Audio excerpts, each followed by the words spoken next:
Hello ಪ್ರಿಯ ವೀಕ್ಷಕರೇ, welcome to my channel.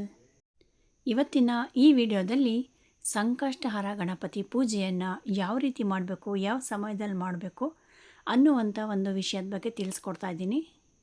ಅದರಲ್ಲೂ ಮಂಗಳವಾರ ಚೌತಿ ಬಂದರೆ ತುಂಬಾ ವಿಶೇಷ. ಮೊದಲ ಬಾರಿಗೆ ಗಣಪತಿ ಅಂದರೆ ಸಂಕಷ್ಟಹರ ಚತುರ್ಥಿಯನ್ನು ಮಾಡುವವರು ಅಂದರೆ ವ್ರತ ಮಾಡುವವರು ಮಂಗಳವಾರ ದಿನ ಮಾಡಿದ್ರೆ ತುಂಬ ಒಳ್ಳೆಯದು. ಮಂಗಳವಾರ ದಿನ ವ್ರತ ಶುರು ಮಾಡಿದ್ರೆ 21 ವಾರಗಳು ವ್ರತ ಮಾಡಿದಷ್ಟು ಪುಣ್ಯ ಫಲ ಅವರಿಗೆ ಸಿಗುತ್ತೆ. ಹಾಗಿದ್ರೆ ಬನ್ನಿ, ಗಣಪತಿಯನ್ನು ಒಲಿಸ್ಕೊಳ್ಳಲು ಯಾವ ರೀತಿ ಪೂಜೆ ಮಾಡಬೇಕು ಮತ್ತು ಯಾವ ನೈವೇದ್ಯನ ಮಾಡಿದ್ರೆ ಗಣಪತಿಗೆ ಇಷ್ಟ ಆಗುತ್ತೆ ಅನ್ನೋ ಒಂದು ವಿಷಯನ ತಿಳ್ಕೊಳ್ಳೋಣ. ವಿಡಿಯೋನ ಸ್ಕಿಪ್ ಮಾಡದೆ ಪೂರ್ತಿ ನೋಡಿ. ಹಾಗೆ ಈ ವಿಡಿಯೋನ ನಿಮ್ಮ ಫ್ಯಾಮಿಲಿ ಫ್ರೆಂಡ್ಸ್ಗೆಲ್ಲ ಶೇರ್ ಮಾಡಿ. ಈಗ ವಿಡಿಯೋ ಶುರು ಮಾಡೋಣ ಬನ್ನಿ. ಮೊದಲಿಗೆ ನಿಮ್ಮೆಲ್ಲರ ಜೀವನದಲ್ಲಿ ಗಣೇಶನಿಗೆ ಎಷ್ಟು ಮಹತ್ವ ಇದೆ ಎಂದು ತಿಳಿಯೋಣ. ನಾವು ಯಾವುದೇ ದೇವಸ್ಥಾನಕ್ಕೆ ಪ್ರವೇಶ ಮಾಡಿದರೂ ಗಣೇಶನ ಆಜ್ಞೆ ಇಲ್ಲದೆ ನಾವು ಹೋಗುವಂತಿಲ್ಲ. ಮೊದಲು ನಾವು ಗಣೇಶನನ್ನು ಪೂಜಿಸಬೇಕು. ಗಣೇಶನಿಗೆ ನಮಸ್ಕಾರ ಮಾಡಿ ಹಣ್ಣು ಕಾಯಿ ಪೂಜೆ ಮಾಡಿ ನಂತರ ನಾವು ದೇವಸ್ಥಾನ ಹಾಗೂ ದೇವಾಲಯದ ಒಳಗೆ ಪ್ರವೇಶ ಮಾಡಬೇಕು. ಗಣಪತಿಯು ಮಂಗಳಕಾರಕ. ನಾವು ಯಾವುದೇ ಕಾರ್ಯವನ್ನು ಮಾಡಬೇಕಾದರೆ ಮೊದಲು ಗಣಪತಿಯ ಪೂಜೆಯಿಂದಲೇ ಪ್ರಾರಂಭಿಸ್ತೀವಿ. ಇನ್ನು ಗಣಪತಿಗೆ, ಕುಜನಿಗೆ, ಮಂಗಳನಿಗೆ ಹತ್ತಿರದ ಸಂಬಂಧವಿದೆ. ಕುಜ ಎಂದರೆ ಕೆಂಪು. ಹಾಗೆ ವೈಜ್ಞಾನಿಕವಾಗಿ ನೋಡುವಾಗ ಮೂಲಾಧಾರ ಚಕ್ರನೂ ಕೂಡ ಕೆಂಪು. ಈ ಚಕ್ರ ನಮಗೆ ಸರಿಯಾಗಿ ಕೆಲಸ ಮಾಡದಿದ್ದರೆ ಎಲ್ಲವೂ ಅರ್ಧಕ್ಕೆ ನಿಲ್ಲುತ್ತದೆ, ಶುಭ ಕಾರ್ಯ ಆಗುವುದಿಲ್ಲ. ಇನ್ನು ನಮಗೆ ಯಶಸ್ಸು ಕೂಡ ಸರಿಯಾಗಿ ಸಿಗುವುದಿಲ್ಲ. ಮೂಲಾಧಾರ ಚಕ್ರದ ಬಣ್ಣ ಕೆಂಪು. ಹಾಗೆ ಮೂಲಾಧಾರದ ಅಧಿಪತಿ ಕೂಡ ಗಣೇಶನೇ ಆಗಿರುತ್ತಾನೆ. ಇನ್ನು ಗಣಪತಿಯನ್ನು ನಾವು ವಿನಾಯಕ ಅಂತಲೂ ಸಹ ಕರಿತೇವೆ. ಇನ್ನು ನಾವು ಯಾವುದೇ ಶುಭ ಕಾರ್ಯ ಮಾಡುವಾಗ ಗಣಪತಿಯ ಪೂಜೆಯಿಂದಲೇ ಪ್ರಾರಂಭ ಮಾಡ್ತೇವೆ. ಹಾಗೆ ಗಣಪತಿಗೆ ಇಷ್ಟವಾದದ್ದು ಗರಿಕೆ.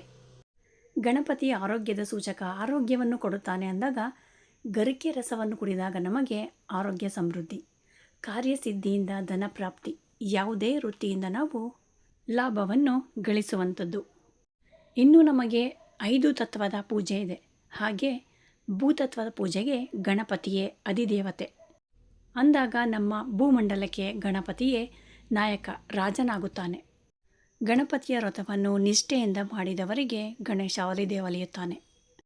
ಹಾಗೆ ಗಣಪತಿಗೆ ಇಷ್ಟವಾದ ನೈವೇದ್ಯ ಮೋದಕ ಅಂದಾಗ ತ್ರಿಶಕ್ತಿಯ ಸೂಚಕ. ಗಣಪತಿಯ ಚಿಹ್ನೆ ಸ್ವಸ್ತಿಕ್ ಅಂದರೆ ಸ್ವಯಂ ಅನ್ನುವ ಅರ್ಥ. ಇನ್ನು ಸ್ವಸ್ತಿಕ್ ಡಾಲರನ್ನು ಧರಿಸಿ ನೀವು ಯಾವ ವ್ಯಕ್ತಿಯ ಅವಲಂಬಿತ ಆಗುವುದೇ ಬೇಡ. ಇನ್ನು ಹೊಸದಾಗಿ ಗಣಪತಿಯ ವ್ರತವನ್ನು ಶುರು ಮಾಡುವವರು ಯಾವ ಗಣಪತಿಯನ್ನು ಪೂಜಿಸಬೇಕು ಅಂತ ನೋಡೋದಾದರೆ ಕೆಂಪು ಹವಳದ ಗಣಪತಿ ಅಥವಾ ಕೆಂಪು ಶಿಲೆಯ ಗಣಪತಿಯ ಪೂಜೆ ಶ್ರೇಷ್ಠ. ಅಥವಾ ಕುಂಕುಮದಲ್ಲಿ ಗಣಪತಿಯನ್ನು ಮಾಡಿ ಪೂಜೆ, ಅಥವಾ ಕೆಂಪು ವಸ್ತ್ರಧಾರಣೆ, ಅಥವಾ ಸಂಪೂರ್ಣ ಗಣಪತಿ ಫೋಟೋ ಪೂರ್ತಿ ಕೆಂಪಾಗಿರುವಂಥದ್ದು ಇಟ್ಟು ಪೂಜಿಸಿ, ನಿಮಗೆ ಎಲ್ಲ ರೀತಿಯ ಫಲಗಳು ಸಿಗುತ್ತದೆ. ಇನ್ನು ಕೆಂಪು ವಸ್ತ್ರಧಾರಣೆ ಮಾಡಿಯೇ ಪೂಜಿಸಿ. ಅಥವಾ ನಿಮ್ಮ ಮನೆಯ ಹತ್ತಿರ ಇರುವಂತಹ ಗಣಪತಿ ವಿಗ್ರಹಕ್ಕೆ ಕುಂಕುಮ ಅಲಂಕಾರ ಮಾಡಿಸಿ ಪೂಜಿಸಿ. ಮತ್ತಷ್ಟು ಕಾರ್ಯಸಿದ್ಧಿ ತಾವು ಅಂದುಕೊಂಡಂತೆ ಎಲ್ಲ ನಡೆಯುತ್ತದೆ. ಇನ್ನು ನೈವೇದ್ಯ ಅಂತ ನೋಡೋದಾದರೆ 21 ಮೋದಕ ನೈವೇದ್ಯ ಮಾಡ್ಬೋದು. ಗರಿಕೆ ರಸ ಮತ್ತು ದಾಳಿಂಬೆ ರಸವನ್ನು ಕೂಡ ನೈವೇದ್ಯ ಮಾಡಿ ಗಣಪತಿಗೆ ಪೂಜಿಸಿ. ತಮ್ಮ ಮನಸ್ಸಿನಲ್ಲಿ ಏನಿದೆಯೋ ಅದು ಖಂಡಿತ ನೆರವೇರುತ್ತದೆ. ಮಂಗಳವಾರ ಚೌತಿ ಬಂದಿರೋದು ತುಂಬ ವಿಶೇಷ. ವರ್ಷಕ್ಕೆ ಒಂದೇ ಬಾರಿ ಮಂಗಳವಾರದಲ್ಲಿ ಸಿಗುವಂಥದ್ದು. ಹೊಸದಾಗಿ ವ್ರತ ಮಾಡುವವರು ಮಂಗಳವಾರ ಶುರು ಮಾಡಿದರೆ ತುಂಬ ಒಳ್ಳೆಯದು. ಮಂಗಳವಾರ ಶುರು ಮಾಡಿದರೆ 21 ವಾರಗಳು ಮಾಡಿದಷ್ಟು ಪುಣ್ಯ ಫಲ ನಿಮಗೆ ಲಭಿಸುತ್ತದೆ. ನೋಡಿದ್ರಲ್ಲ ವೀಕ್ಷಕರೇ, ಗಣಪತಿ ಪೂಜೆಯನ್ನು ಹೇಗೆ ಮಾಡೋದು, ಯಾವ ನೈವೇದ್ಯ ಇಡಬೇಕು ಅನ್ನೋವಂಥ ಒಂದು ವಿಷಯವನ್ನು. ಈ ಪುಟ್ಟ ಮಾಹಿತಿ ನಿಮಗೆ ಇಷ್ಟ ಆಗಿದರೆ ದಯವಿಟ್ಟು ವಿಡಿಯೋನ ಲೈಕ್ ಮಾಡಿ. ಹಾಗೆ ನಿಮ್ಮ ಫ್ಯಾಮಿಲಿ ಫ್ರೆಂಡ್ಸ್ಗೆಲ್ಲ ಈ ವಿಡಿಯೋನ ಶೇರ್ ಮಾಡಿ. ಮತ್ತಷ್ಟು ಮಾಹಿತಿಗಾಗಿ ನಮ್ಮ ಚಾನಲನ್ನು ಸಬ್ಸ್ಕ್ರೈಬ್ ಮಾಡಿ. ಕೇಳಿದ್ದಕ್ಕಾಗಿ ಧನ್ಯವಾದಗಳು.